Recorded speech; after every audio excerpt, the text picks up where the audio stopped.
প্রতিদিনের মতো আজও যখন আমি ছাদে উঠেছিলাম মর্নিং ওয়াক করতে, ঠিক তখনই আমার সাথে ঘটে গেল এক ভুতুড়ে ঘটনা।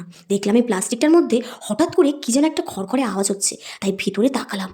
অমনি দেখি ভিতরে আমাদের মিনি রানী বসে আছে। আমি তো ভয় পেয়ে গিয়েছিলাম। কিছুক্ষণ পর আমাদের ডানকি ম্যাডাম তাকে সেই জায়গা থেকে সরিয়ে দিয়ে তিনি নিজেও জায়গাটা দখল করে নিলেন। তারপরে শুরু হলো তার দুষ্টুমি। একবার ভেতর থেকে মুন্ডু বাড়িয়ে বাইরে দেখার চেষ্টা করে কে কে আছে, একবার বাইরে থেকে ভেতরে ঢোকার চেষ্টা করে। এভাবেই শুরু হলো তার খেলা।